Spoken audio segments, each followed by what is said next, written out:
मैं 15 दिन तक हॉस्पिटलाइज था। मुझे बार बार अपनी मौत दिखाई देती थी कि मैं मरने वाला हूँ। मुझे बार बार ब्लैक शैडोज दिखाई देती थी, वो भी एक दो नहीं, लगभग 15-16 मेरे को घेर के रखती थी। उन्होंने मेरे को पीछे से पकड़ लिया और तब से मेरा डाउनफॉल शुरू हुआ है। सोशल मीडिया पर कि साधनाओं को इतना इजी वे में दिखाया जा रहा है कि साधना करना बहुत आसान है। उसके जो इम्पैक्ट्स हैं उन्हें नहीं संभाल पाओगे आप, क्योंकि मैंने वो एक्सपीरियंस किया है। पूरी रात में सो नहीं रहा हूँ। मेरे को एक फिगर आकर मुझसे बात कर रहा है। मैं आपकी ऑडियंस से हाथ जोड़कर विनती करता हूँ कि इसे कोई ट्राई ना करे, क्योंकि मैं जो बताने वाला हूँ उस चीज़ से बहुत सारे लोग फैसिनेट करेंगे। चुड़ैल इतना धन दे सकती है जितना कुबेर भी नहीं दे सकते शायद, लेकिन उसके बदले वो आपसे भोग ऐसा मांगेगी जो आप नहीं दे पाओगे।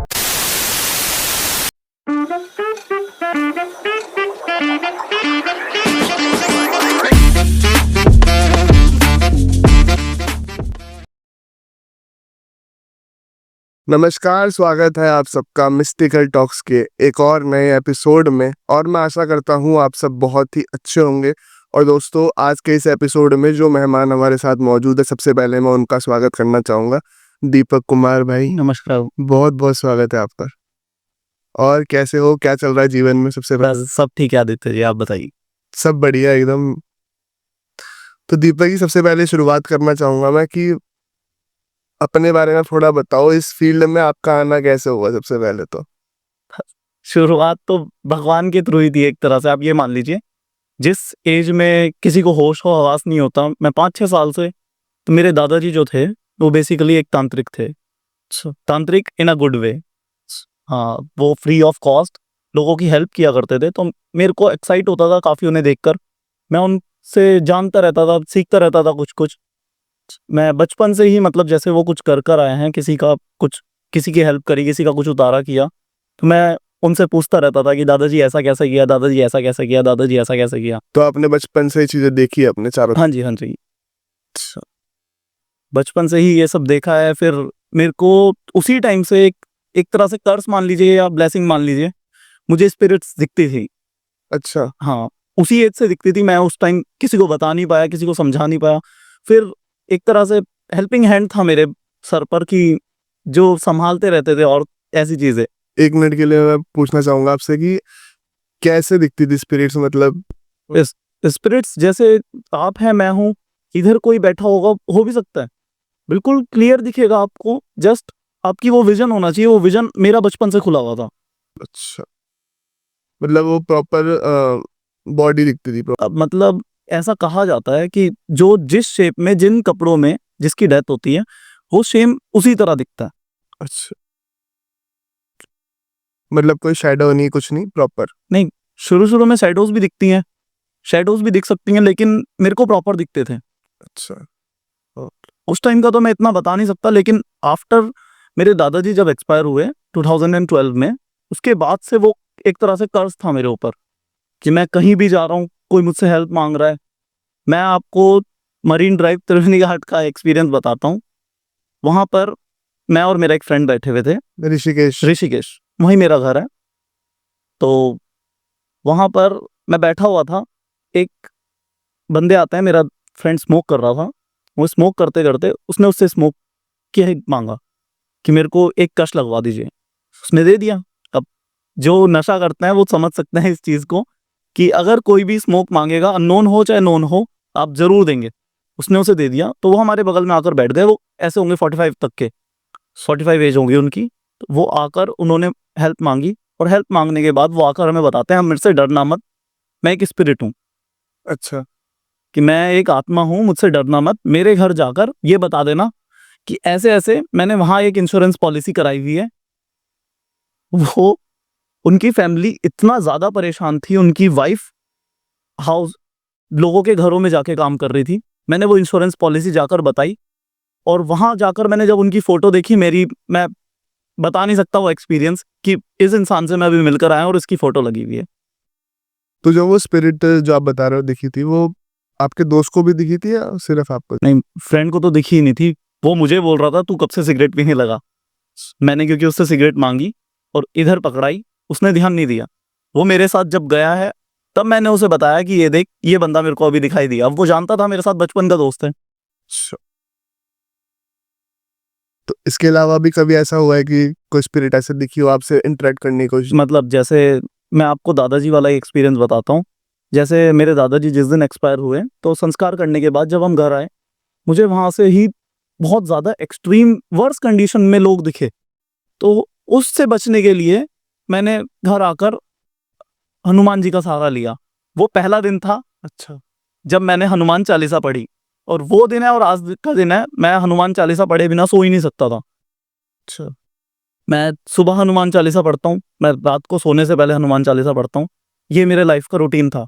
हनुमान जी का हाथ पकड़ा मैंने, तब जाके दिखते तब भी थे, लेकिन उन्होंने कुछ भी मेरे से बात करनी, कुछ भी मेरे को परेशान करना बंद कर दिया था। अच्छा। तो इसके पीछे कारण कुछ हो सकता है कि क्यों दिखती थी आपको ऐसे सोच? कह सकते हैं शायद पास्ट लाइफ हो सकता है कुछ। अच्छा। वो मेरे को पता कराना पड़ेगा। आज तक मैंने उस चीज़ के बारे में इतना सोचा नहीं। अच्छा।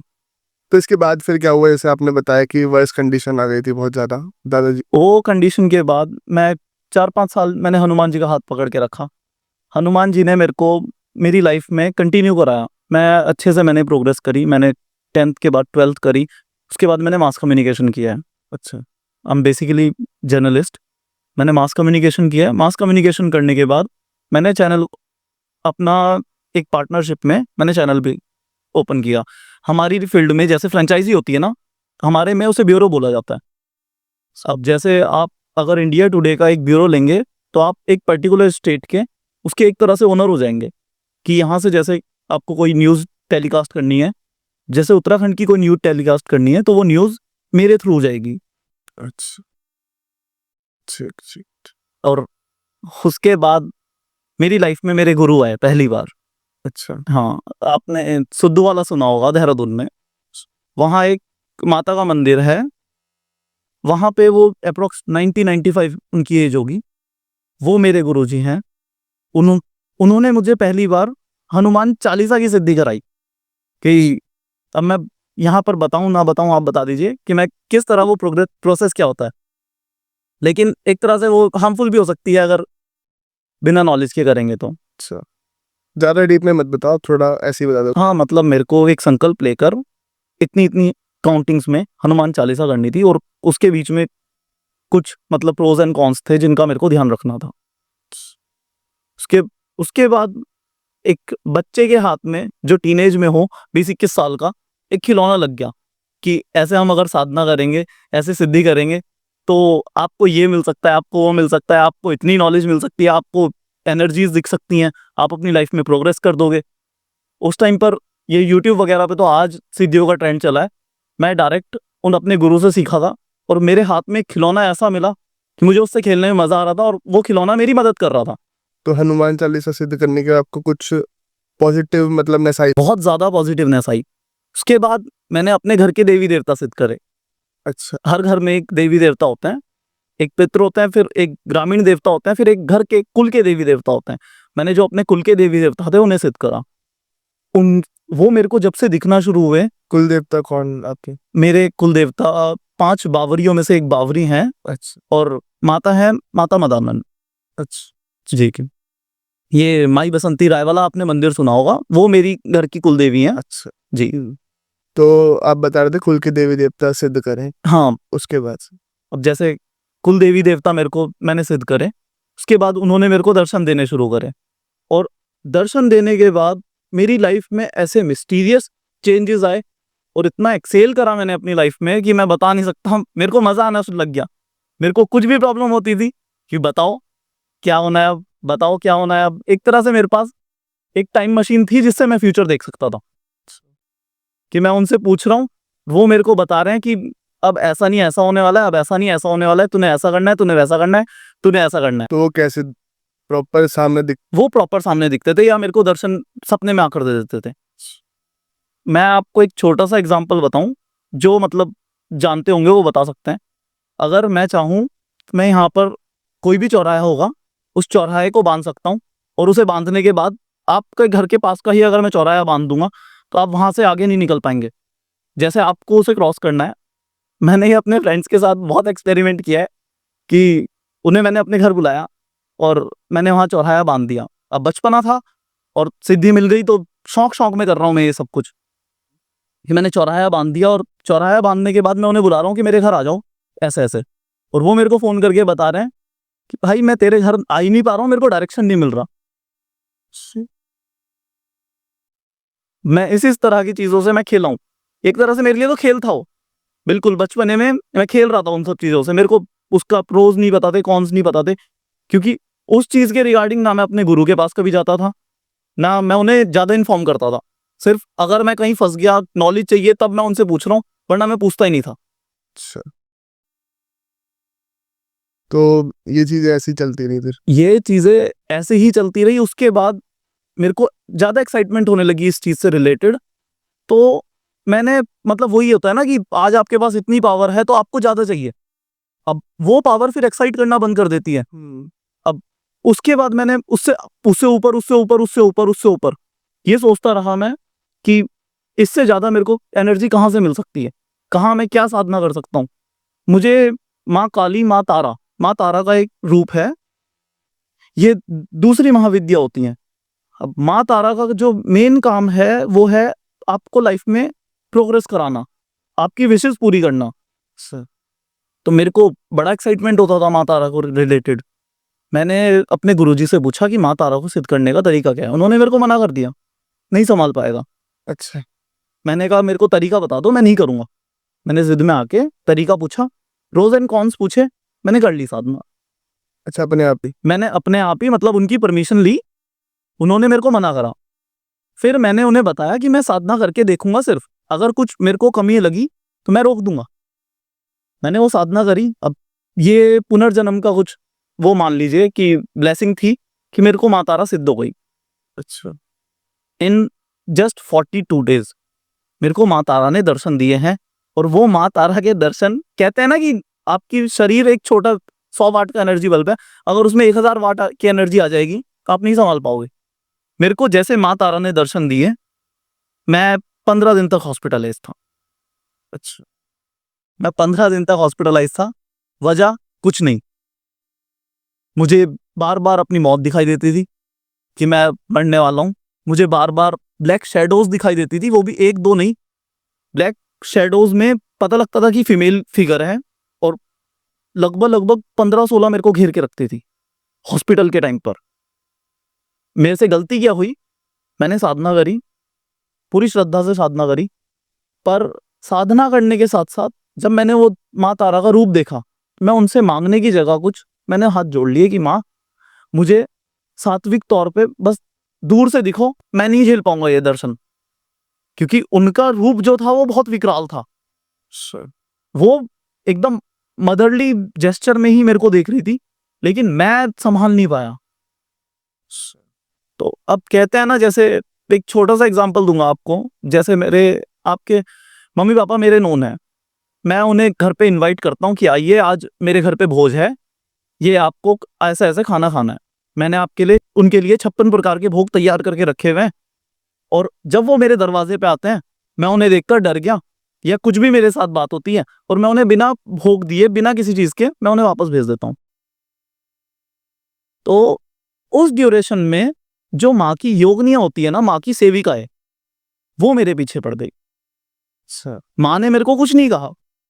उन योगिनियों को बुरा लगा कि इन्होंने माँ की अपमान का? अपमान कर दिया, तो उन्होंने मेरे को पीछे से पकड़ लिया, और तब से मेरा डाउनफॉल शुरू हुआ है। आज मैं डेट में हूँ।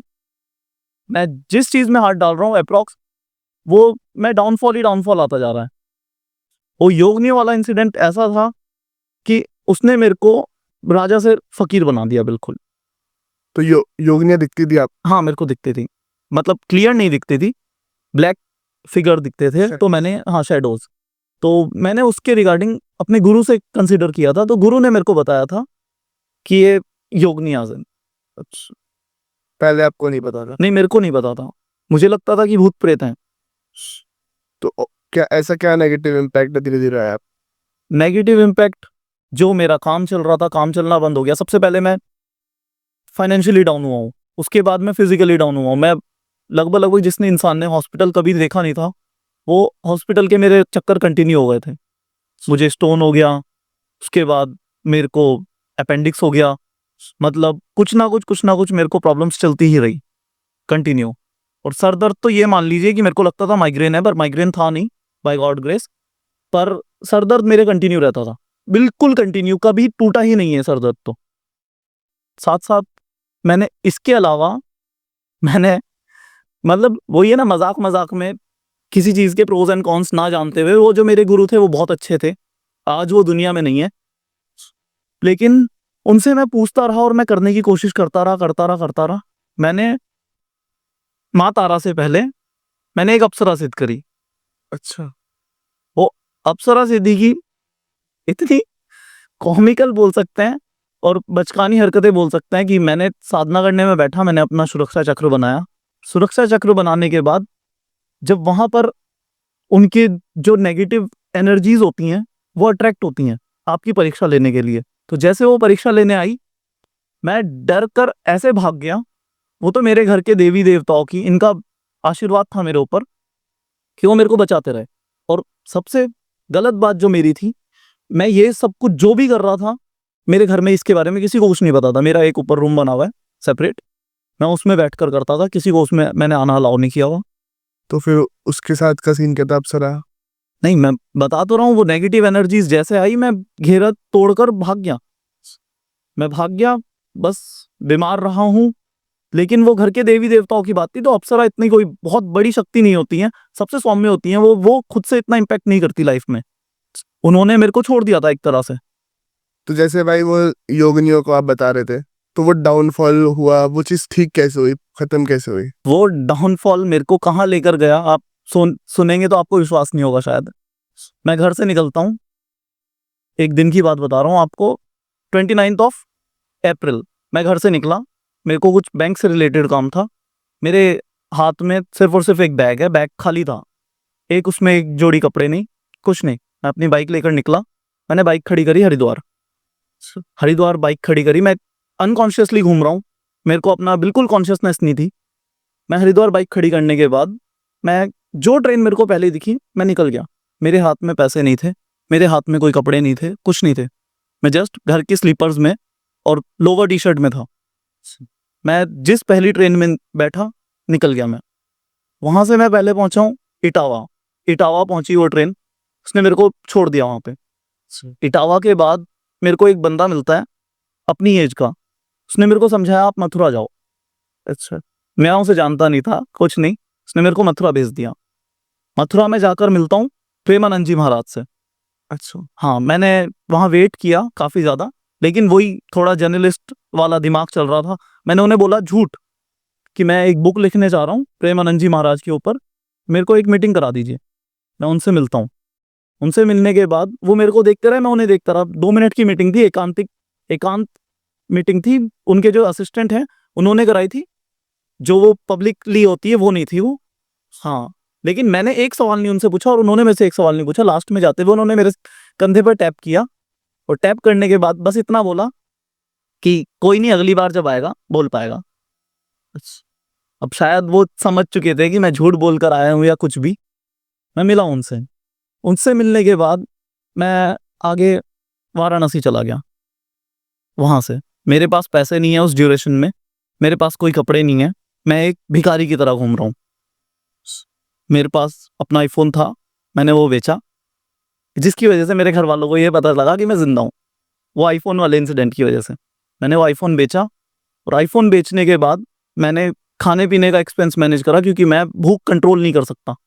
और मैं ऑलमोस्ट 25 to 28 आवर्स हो गए थे, मैंने कुछ नहीं खाया था घर से निकलने के बाद। तो वो बेचकर पहले मैंने खाना खाया। खाना खाने के बाद मैं वाराणसी पहुंचा हूँ। वाराणसी मणिकर्णिका घाट पहुंचा मैं। मेरे को अपनी लाइफ का सॉल्यूशन चाहिए था कि मैं कहाँ आ गया, मेरे को नहीं पता था, मैं कॉन्शियस में नहीं था बिल्कुल भी अपनी। वहां से वॉक करते करते मणिकर्णिका घाट पे जब मेरे को कोई नहीं मिला, कोई सॉल्यूशन नहीं मिला, वहां से वॉक करते करते मैं पहुंचा आगे हरिश्चंद्र घाट पे। हरिश्चंद्र घाट पे जो डोम राजा होते थे, उनकी आज वंशज चल रहे हैं जो लाशें जलाने का काम करते हैं। वहां उनमें से एक मेरा फ्रेंड बन गया। अच्छा। हाँ, उनमें से एक मेरा एक फ्रेंड बन गया। तो उन्होंने मेरे को खाना वगैरह खिलाया और साथ में समझाया कि यहाँ ये जो मसान देव हैं, अगर आप इनकी पूजा करोगे तो लाइफ में कोई भी कैसी भी प्रॉब्लम हो सब सॉल्यूशन मिलेगा। मसान देव कौन होता है? मसान देव शिव जी का ही रूप होता है। अच्छा। हाँ, जो वहां पे मसान में शिव का मंदिर होता है ना, तो वहां पे उनकी वहां पे बहुत ज्यादा अच्छा मंदिर है एक, जो कहते हैं कि मतलब सारी मन्नतें पूरी करता है। लेकिन अगर उनको आप डिसओबे करोगे कि आपने कुछ मांगा और वो आपका पूरा हो गया, तो वहीं की वो एक एग्जांपल बता रहे थे कि एक बंदे की कोई इच्छा थी वो पूरी हुई, लेकिन उसने जो प्रॉमिस किया था वो प्रॉमिस नहीं निभाया, तो उसके ऑन टाइम पैर कट गए थे ट्रेन से। अच्छा। वो सबसे उग्र रूप होता शिव का ही रूप है, लेकिन उन्हें मतलब थोड़ा नेगेटिवली लेते हैं।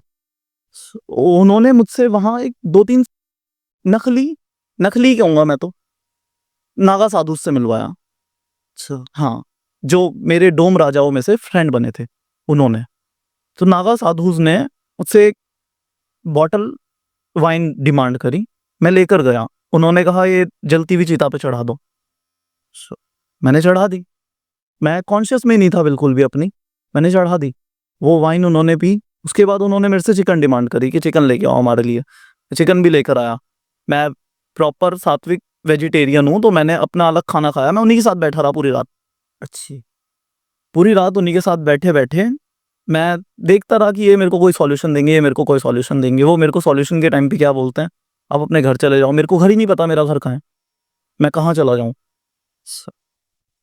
आप अपने घर चले जाओ, घर वाले सॉल्यूशन देंगे। मतलब वहां पे साधुज कौन बने हुए हैं मैं आपको बताऊं, जितना मैंने देखा और सीखा, जिनकी या तो उनकी वाइफ ने उन्हें छोड़ दिया, या उनके ऊपर कोई कर्ज हो गया। मतलब जो घर परिवार से परेशान है वो इजी, वहां मां अन्नपूर्णा की कृपा है, वहां कोई भूखा नहीं रहता। काशी विश्वनाथ एक ऐसी जगह है जहां कोई भूखा रह ही नहीं सकता। वहां मां अन्नपूर्णा किसी का उपवास नहीं होने देती, वहां हर कोई खाना खाता है। इसीलिए जो शिव की सबसे प्यारी नगरी कही जाती है वो काशी कही जाती है। तो वहां से जब मेरे को बिल्कुल निराशा हाथ लगी, मैं बहुत परेशान हो गया, वहां से मैं निकल गया। फिर वहां से मैं निकलकर मैं माँ तारा के मंदिर पहुंच गया। कोलकाता हावड़ा रामपुर हाट स्टेशन पड़ता है, वहां पहुंच गया। वहां जाने के बाद मुझे एक साधु मिलते हैं। उन्होंने मेरे को समझाया कि ऐसे ऐसे तूने माँ तारा को डिसओबे किया है, तब तेरे को ये सारी प्रॉब्लम्स फेस करनी पड़ रही हैं। मैं तो सॉल्यूशन ही ढूंढ रहा था। उन्होंने मेरे से 21,000 डिमांड करे। अच्छा। हाँ, कि हम पूजा करेंगे और आपको 21,000 रुपए देने पड़ेंगे। अब जिस इंसान के पास खाने के नहीं है पैसे, वो 21,000 रुपए कहाँ से देगा? ऊपर से वो अपनी कॉन्शियस में नहीं है कि वो घर से पैसे मांग ले। तो मजबूरी में आकर मैंने वहां गुस्से में माँ से मैं नाराज हुआ। मैंने जितना मैं गुस्सा निकाल सकता था उतना गुस्सा निकाला। मैंने दर्शन नहीं करे। मैंने बाहर से हाथ जोड़े कि माँ, जैसा तुम्हें करना है मेरे साथ आप कर लो, आप मेरी माँ हो। आपको मैं हमेशा माँ तारा को बड़ी माँ बोलकर चलता हूँ, कि मेरी जो जन्म देने वाली माँ है वो मेरी छोटी माँ है और वो मेरी बड़ी माँ है। मैं हमेशा से उन्हें बड़ी माँ बोलकर चला। लेकिन जैसा मेरे साथ वहाँ एक्सपीरियंस हुआ मैं बता नहीं सकता। मेरे पास पैसे नहीं थे। वहाँ खाना सारा नॉन वेजिटेरियन चल रहा था। वहाँ फिश एज अ प्रसाद के रूप में चढ़ती है। अच्छा। तो मैं ना भंडारा खा पाया ना कुछ। मैं वहाँ से भूखे पेट निकल गया। भूखे पेट निकलने के बाद मेरे एक नोन है राजस्थान में, वो ऐसे तंत्र मंत्र का ही काम करते हैं। मैं उनके पास पहुँचता हूँ। उनके पास पहुँचने के बाद उन्होंने मेरे को अच्छे से खाना खिलाया, सब कुछ जितना वो कर सकते थे उतना उन्होंने करा। उन्होंने मेरे को एक गुरु मंत्र दिया कि आज तुम्हारे गुरु नहीं है। गुरु मंत्र का कौन से मंत्र का पालन करते हो? मैंने उन्हें गुरु मंत्र बताया। उन्होंने कहा एक मंत्र मैं दे रहा हूँ, इस मंत्र को सुबह शाम चैंट करना। मैं वो सुबह शाम चैंट करने लगा। मैं ट्रेन में ही सो रहा हूँ, ट्रेन में ही खा रहा हूँ, ट्रेन में ही रहा था। मैं ऑलमोस्ट 38 डेज घर से बाहर रहा हूँ। 38 डेज में घर से बाहर ही रहा हूँ प्रॉपर। तो उस ड्यूरेशन में उन्होंने मेरे को समझाया कि यहाँ पर तेरी मदद अगर कोई कर सकता है सिर्फ और सिर्फ शिव करेंगे, उनके अलावा कोई नहीं करेगा। उन्होंने मुझे वहां से गोरखपुर भेज दिया। अब मैं एक भिखारी के तौर पे जहां घूम रहा हूँ, मेरे लिए किसी को भी एक्सेस करना बहुत मुश्किल। लेकिन वो ये थोड़ा सा मैं जर्नलिज्म बैकग्राउंड से हूँ तो थोड़ा इजी था। मैं वहां पर गोरखपुर जो मठ है उस मठ में पहुंचा। और मठ में पहुंचने के बाद जो योगी आदित्यनाथ जी के सबऑर्डिनेट हैं, जो मठ की इस टाइम देख रेख कर रहे हैं, क्योंकि योगी आदित्यनाथ जी तो सीएम है, वो मठ में कम ही आते हैं, सैटरडे सैटरडे आते हैं। तो जो मठ की देख रेख कर रहे हैं उनके पास पहुंचा। उनके पास पहुंचने के बाद उन्होंने मेरे को सॉल्यूशन दिया कि यहाँ पर तो कोई नाथ नहीं है जो तुम्हारी हेल्प कर दे, तुम्हें गोगामेडी जाना चाहिए। गोगामेडी राजस्थान में एक जगह पड़ती है। तब तक मुझे ये नहीं पता था कि वहाँ क्या है क्या नहीं है। मेरे पास पैसे नहीं है, कुछ नहीं है, मैं भूखा प्यासा घूम रहा हूँ, ठीक है। मेरे पास ट्रैवल एक्सपेंस नहीं है, सबसे बड़ी बात। मैं विदाउट ट्रेन में टिकट ट्रैवल कर रहा हूँ और मेरे को एक टीटी ने नहीं पकड़ा। वही है जो मेरे को लेकर निकली थी, देवी कह लो उन्हें या शक्ति कह लो, वो ही मेरे को लेकर चल रही थी। मैं गोगामेडी पहुंचा। गोगामेडी पहुंचने के बाद वहां एक गोरख टीला है, वहां मेरे को मिलते हैं 3 नाथ हैं वहां पर। मैं नाम डिस्क्लोज नहीं करना चाहता, ठीक है, हाँ, मैं नाम डिस्क्लोज नहीं करना चाहता। उन्होंने मुझसे कुछ रिचुअल्स कराए वहां पर। एक रिचुअल के उन्होंने 3500 डिमांड करे। मैंने कहा मेरे पास पैसे नहीं है। उन्होंने फिर अपनी साइड से पैसे खर्च करे और अपनी साइड से पैसे खर्च करने के बाद एक और रिचुअल कराया कि हम तुम्हारा यहाँ पर बंद बांध रहे हैं, जब तुम्हें सॉल्यूशन मिलना शुरू हो जाएगा तब हमारे पास आना, कि यहाँ मंदिर में आना। उसके जस्ट बगल में ना, जो मैंने आपको नाम अभी बोला था, अगर आप रिकैप कर पाए, गोगामेडी, तो वहां पर गोगा जी की महाड़ी है। महाड़ी समाधि को बोलते हैं। तो गोगा जी की मैंने फोटोएं देखी थी अपने घर में, हमारे देवी देवता में से ही एक है वो। तो मैं वहां पहुंच गया मंदिर पहुंचने के बाद मुझे वहां मैंने दर्शन करे। मैंने गोगा माड़ी का इतिहास पूछा उनसे। मैं एक नोटबुक लेकर चल रहा था, उसमें लिखता जा रहा था और बस उस नोटबुक में मैं लिखता गया। गोगा महाड़ी में मैंने उस महाड़ी को स्नान कराया दूध से और पानी से। जो जिस महाड़ी पे आप दर्शन 3 मिनट 1 मिनट दर्शन नहीं कर सकते, अंदर आपको दर्शन ही नहीं करने देंगे, इतनी ज्यादा भीड़ होती है उस महाड़ी पे।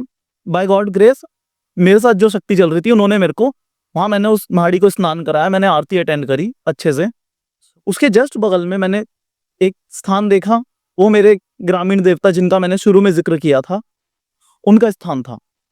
उनके स्थान पर जाने के बाद एक अनजान आदमी अगर कोई कहीं पहुंच रहा है, उसको क्या ही कोई सेवा पानी करेगा।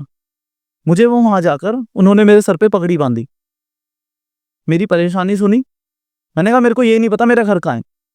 मैंने इस ड्यूरेशन में अपने घर में एक बार भी फोन नहीं कराया। मुझे सबके नंबर याद है, जबकि किसी का नंबर मेरे दिमाग में नहीं आया। मैंने किसी को फोन नहीं करा, कुछ नहीं किया मैंने। घर वाले इधर, उन्हें ये नहीं पता था मैं जिंदा हूं या मर चुका हूं। 38 डेज बहुत बड़ा टाइम होता है क्योंकि। तो वहां पर उन्होंने मेरे सर पे पगड़ी बांधी है, उन्होंने मेरे को खाना खिलाया। शाम तक, जब तक मंदिर नहीं बंद हुआ, तब तक उन्होंने मंदिर में रखा मेरे को। मंदिर में रखने के बाद उन्होंने मुझे ट्रेन का एक्सपेंस दिया। उन्होंने मेरे को दिल्ली आने वाली ट्रेन में बैठा दिया। ठीक है, मंदिर के पुजारी की बात बता रहा हूँ मैं।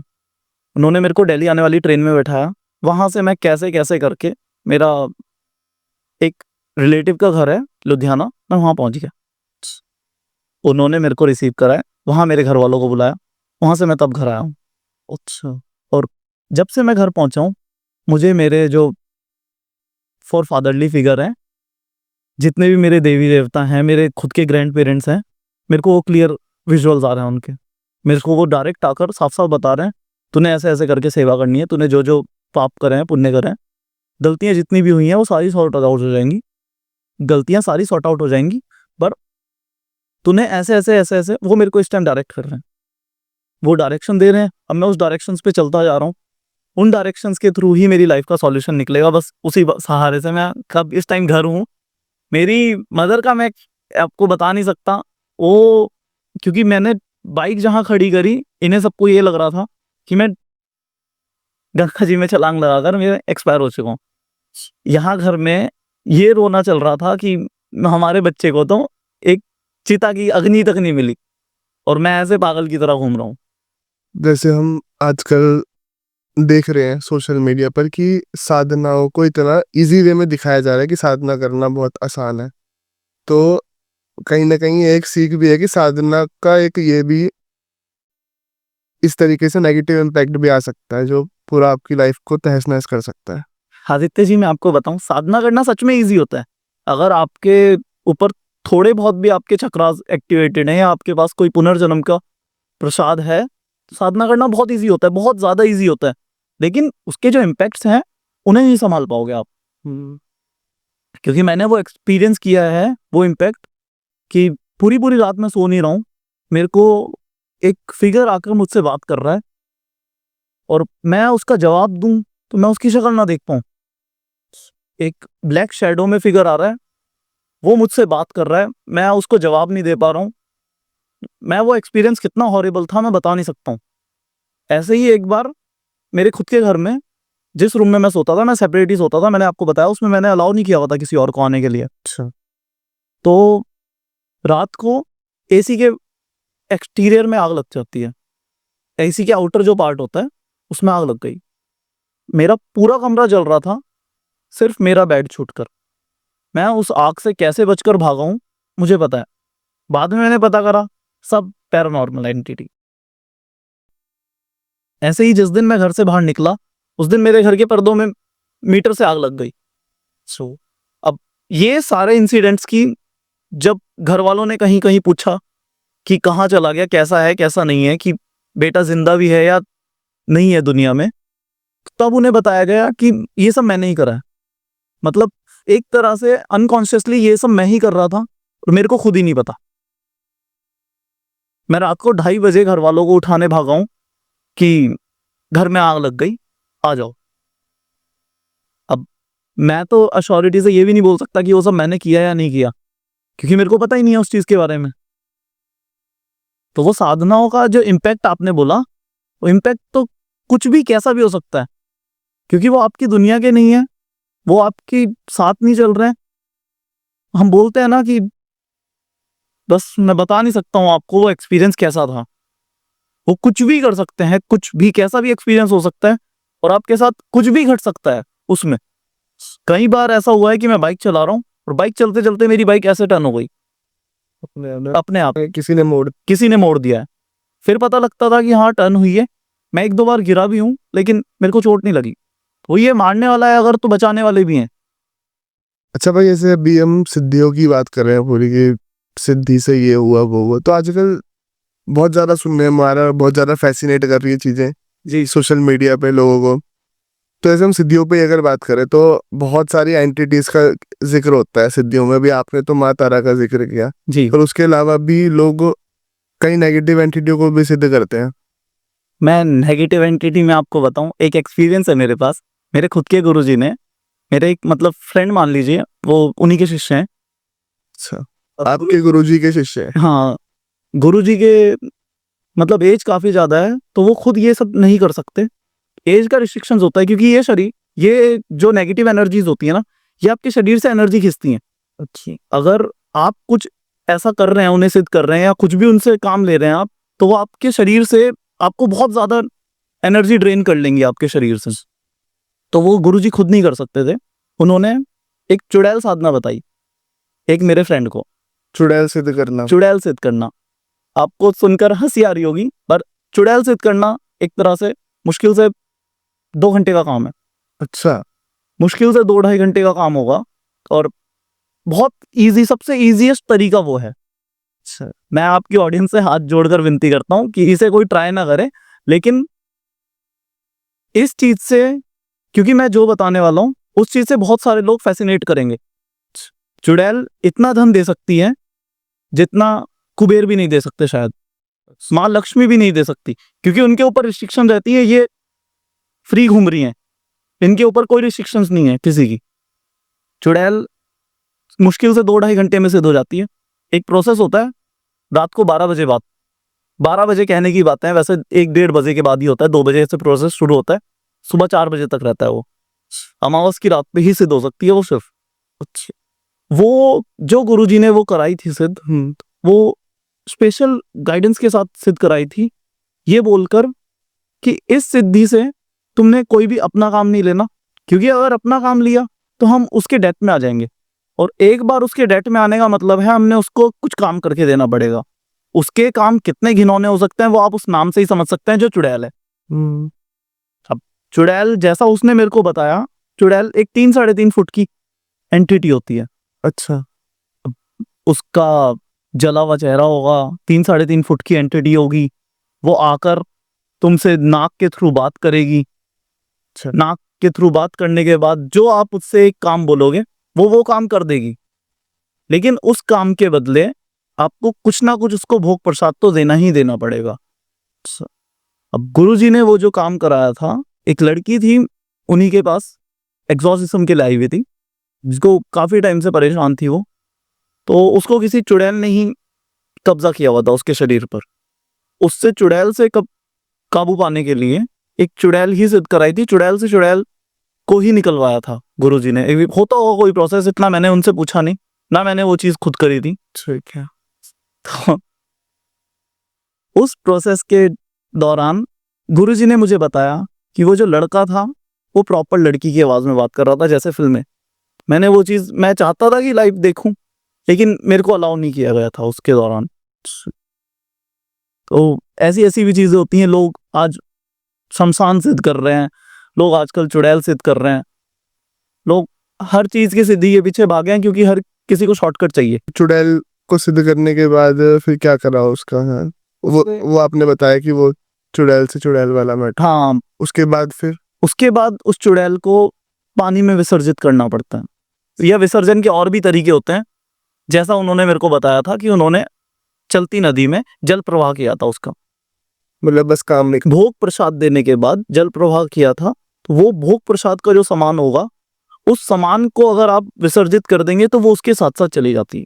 तो भोग में क्या देना होता है मतलब? भोग में थोड़ा, मतलब मैं आपको पूरा नहीं डिस्क्लोज कर सकता, वो थोड़ा तामसिक आहार ही होता है जी। तो चुड़ैल के अलावा भी हम देखते हैं आजकल तो बहुत सारी एंटिटीज के बारे में सुनने में आता रहता है।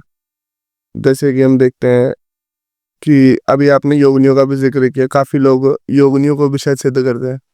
योगिनियों को अगर हम सिद्ध कर लें तो एक तरह से साक्षात देवी सिद्ध हो जाती हैं, क्योंकि अब आपके घर में अगर कोई 24 घंटे आपके साथ रह रहा है, आपका बिल्कुल हैप्पी हैंड है प्रॉपर, तो उसे एक तरह से आपके सारे राज पता होंगे, सारे तरीके पता होंगे। वो भले ही आपसे पावरफुल कितना ही कम हो, लेकिन वो जानता आपके जितना ही होगा। आपकी ऑलमोस्ट सारे राज, सारी तरीके उसे पता होंगे, इस चीज का ये तरीका, इस चीज का ये तरीका। योगिनियों के लिए मैं आपको एक जगह बताता हूँ, एक मंदिर है, वो स्पेशल योगिनियों को ही डेडिकेटेड है, 64 योगिनी मंदिर। अच्छा। जी, वहां अगर आप जाएंगे, वहां कोई फिगर नहीं है, वहां जस्ट 64 योगिनियों की ही प्रतिमा बनी हुई है। और तांत्रिकों के लिए वो एकदम स्वर्ग वाली जगह है, जिसको मतलब एंटिटीज सिद्ध नहीं होती, वो वहां बैठकर सिद्धि करनी अगर चाहेगा, 64 योगिनी मंदिर में सिद्धि तुरंत हो जाएगी। लेकिन वही है, वहां के उतने ही हॉरिफाइंग एक्सपीरियंसेस भी होते हैं। मैं आपको बता तो रहा हूँ आदित्य जी, जितना मैं उस सब चीजों से भागता रहा, इन सारी चीजों ने मेरे को उतना ही पकड़ के रखा।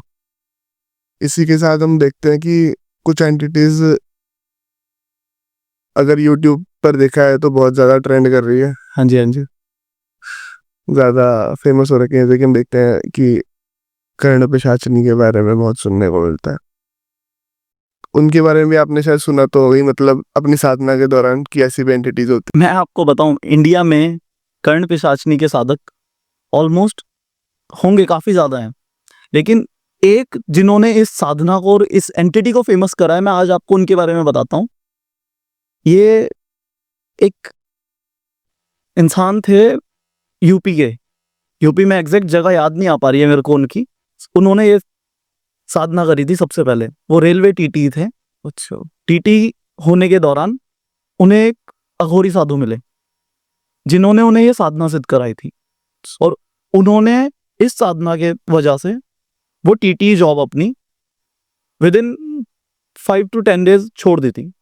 और उसके बाद जिस इंसान के पास अपना घर चलाने के लिए बहुत मुश्किल होती थी, उस इंसान ने वहां पर कोठी खड़ी कर ली थी।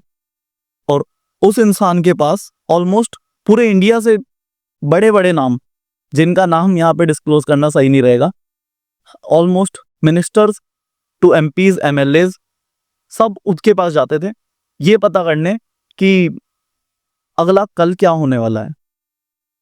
क्योंकि कर्ण पिशाचनी, जितना आपने इस चीज के बारे में और भी पॉडकास्ट करे होंगे, कर्ण पिशाचनी फ्यूचर नहीं बता सकती, लेकिन उसके साथ जो कर्ण पिशाचनी सिद्ध थी वो फ्यूचर बताती थी, पर ऐसा फ्यूचर बताती थी कि कल को आपकी इस चीज में मदद होगी, और वो उस इंसान की मदद करने के लिए जिसको बताती थी कि इस चीज में मदद होगी, उसके लिए खुद ऐसे सर्कमस्टेंसेस क्रिएट करती थी, ऐसी सिचुएशन क्रिएट करती थी कि उसकी मदद हो जाए।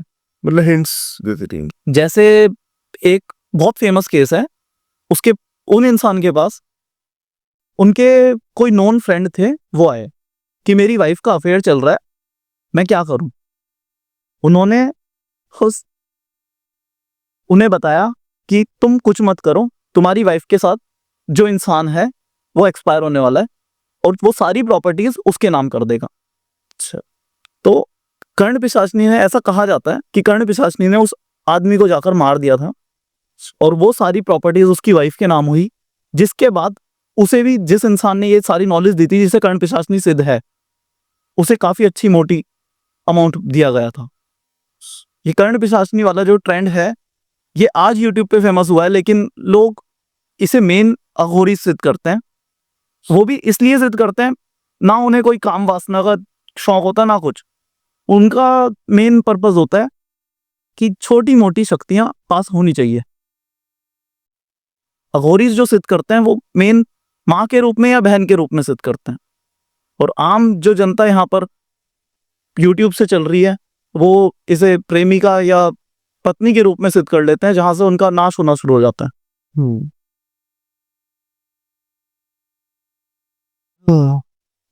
बाकी तो आजकल तो मतलब एंटिटीज का एक ऐसा ट्रेंड चला हुआ है कि बस, और मेरे को ऐसा लगता है पर्सनली कि ज्यादातर लोग जो ज्ञान दे रहे हैं वो सिर्फ किताबी नॉलेज ही देते हैं इन चीजों के ऊपर, एंटिटीज के ऊपर। बहुत रेयर ही ऐसे होंगे जिन्होंने इसको वास्तविकता में करा होगा। मैं आपको बताऊं अपने बारे में, मैं बचपने में सब कुछ करता गया, वरना आज अगर मेरे को कोई बोले ना कि तूने ये साधना करनी है, मैं नहीं कर सकता, क्योंकि वो जो डर होता है, आज मैं उस डर से वाकिफ हूं कि वो डर क्या है। आपको रियलिटी अब मैं रियलिटी के फेस कर चुका हूं। मैं आपको बताऊं, ये 38 दिन में मेरी सारी किताबी नॉलेज एक तरफ बैठी थी, और मेरी वो 38 दिन की नॉलेज विदाउट कॉन्शियसनेस एक तरफ थी। आज अगर मेरे को कोई बोले कि ये साधना करनी है, तेरे को ये मिल जाएगा, मैं नहीं कर सकता। तो ये कहीं ना कहीं हमारे व्यूअर्स के लिए भी एक रियलिटी चेक हो गया आज कि भाई साधना साधना इतना मत पीछे भागो। सही बात। क्योंकि आपको नहीं पता ना कि उसके क्या नेगेटिव इम्पैक्ट्स भी है। मतलब नहीं, नेगेटिव क्या, अगर पॉजिटिव इम्पैक्ट भी होंगे और वो आपसे कुछ ऐसा मांग ले जो आप दे ही ना पाओ, फिर तब क्या कर लेगा इंसान। मतलब मान लीजिए, मैं आपको चुड़ैल का ही एग्जांपल दे रहा था। चुड़ैल क्या कहती है, अगर तुमने, चुड़ैल ऐसी भी काम कर सकती है जो आप शायद विश्वास ना करो। चुड़ैल 24 घंटे का टाइम मांगती है, आप किसी का नाम बताओ उसे और एड्रेस बताओ कि उस इंसान को खत्म करना है, और 24 घंटे के अंदर अंदर वो खत्म हो जाएगा इंसान। अच्छा, लेकिन उसके बदले वो आपसे भोग ऐसा मांगेगी जो आप नहीं दे पाओगे। अच्छा, बहुत से जो जाने माने मेन तांत्रिक हैं, बड़े तांत्रिक हैं, वो चुड़ैल को एक बूंद खून पे सिद्ध करके रखते हैं। वो एक बूंद खून अगर उसे देते रहेंगे तो वो 6 महीने के उनका भोजन होता है। अच्छा, एक बूंद खून से वो 6 महीने जवान रहेगी, 6 महीने का उनका भोजन हो जाएगा वो एक बूंद खून। और बहुत से तांत्रिक ऐसे करते हैं कि अमावस्या अमावस्या उन्हें एक एक बूंद खून देते रहेंगे। लेकिन एक चीज और होती है, अगर जैसे आपने एक बूंद खून दे दिया, वो एक बूंद खून जब चुड़ैल को मिल गया, उसे प्राप्त हो गया, तो वो एक बूंद खून आपका दोबारा नहीं बनेगा शरीर में। अच्छा, इसलिए कहा जाता है कि जो ऐसी नेगेटिव एनर्जीज को सिद्ध करते हैं, उनका डाउनफॉल बहुत ज्यादा गंदा होता है, अंत बहुत ज्यादा गंदा होता है। ये तांत्रिकों का अंत आपने सुना होगा कि बहुत बुरा होता है। क्यों होता है, मैं बताऊं आपको जी। ये, अब जैसे मान लीजिए मैं तांत्रिक हूं, मैंने आज किसी जिन को पकड़ा, आपसे, आप रोगी हैं, आपके अंदर से मैंने एक जिन निकाल कर अपने पास रख लिया। मैंने उस जिन को आजाद कराने के लिए एक स्थान दे दिया, मैं उसे किसी भी चीज, किसी भी भोग पे मैंने उसे खुश कर दिया, मैं उससे अपने काम लेने लगा। तांत्रिकों का मेन काम यही होता है, मैं उससे अपने काम लेने लगूंगा। जहां मेरे को लगेगा मेरी एनर्जीज कम पड़ रही हैं, मैं जिन को भेजूंगा, जिन से काम कराऊंगा। लेकिन जब मेरे अंत होगा ना, वो जिन फ्री हो जाएगा, क्योंकि उसको डायरेक्शन देने वाला कोई नहीं रहेगा उस टाइम, ना उसको भोग देने वाला कोई रहेगा, ना उसको डायरेक्शन देने वाला कोई रहेगा। तो वो जब उसको फ्री हो जाएगा, अब जितना मैंने उस पर हुक्म चलाया होगा, वो लास्ट में मेरे को पकड़ लेगा, वो मेरी आत्मा को फ्री नहीं होने देगा। इसलिए कहा जाता है कि जो तांत्रिक होते हैं वो यहीं घूमते रहते हैं, उनका मोक्ष नहीं मिलता उन्हें। मोक्ष ना मिलने की वजह ये होती है कि मान लीजिए कि आज मैंने 100 एंटिटी पकड़ के रखी है, तो 100 की 100 एंटिटी जब मैं खुद आत्मा बनूंगा मेरे को पकड़ लेंगी और मेरे को जाने नहीं देंगी कि तूने अब तक हमारा यूज करा है, अब तू हमारे जैसा हुआ है, अब हमारे साथ रह। एक बहुत छोटा सा प्रोसेस होता है, जैसे आपने सुना भी होगा, अगर कोई तांत्रिक है जिसको इस चीज के बारे में नॉलेज है, वो जलती हुई चिता में से सिर्फ जो आप संस्कार के टाइम पे सामान यूज करते हैं ना, उसके थ्रू उसकी आत्मा को मुक्त नहीं होने देता, कैद कर सकते हैं। ऐसे ऐसे तंत्र होते हैं, ऐसी ऐसी चीजें हैं इंडिया में जिनके बारे में मैं अपने गुरुजी से तो जितना जाना उतना जाना, बाकी औरों से भी मैं पूछता रहा हूं, लेकिन अब डर लगने लगा इन सब चीजों से, क्योंकि इन सारी चीजों के ये एक ऐसा कुआं है जिसकी गहराई आप नहीं नाप सकते। आप उतरते जाएंगे उतरते जाएंगे उतरते जाएंगे, सही बात। उसकी कोई अंत ही नहीं है। दीपक भाई, बहुत मजा आया आज आपके साथ ये चर्चा करके, और आपने अपनी पूरे जो इतनी स्टोरीज बताई हैं, हॉरिफाइंग एक्सपीरियंसेस आपने जो अपने बताए हैं, जी जी, जिस पर कह सकते हैं ना काफी सारी चीज होती है कि बस हर कोई विश्वास करेगा भी नहीं। हाँ जी, तो दीपक भाई बहुत बहुत शुक्रिया अपना समय देने के लिए आज, और मैं आशा करता हूँ आप लोगों को भी ये एपिसोड अच्छा लगा होगा। अच्छा लगा है तो जुड़ जाइए चैनल के साथ में, ऐसे ही बहुत सारी पर्सनैलिटीज आती रहेगी और हम उनसे अलग अलग नए नए विषयों पर चर्चा करते रहेंगे और नई नई बातें जानते रहेंगे। मैं मिलूंगा आपसे अगले एपिसोड में, तब तक के लिए जय हिंद, वंदे मातरम, जय श्री राम।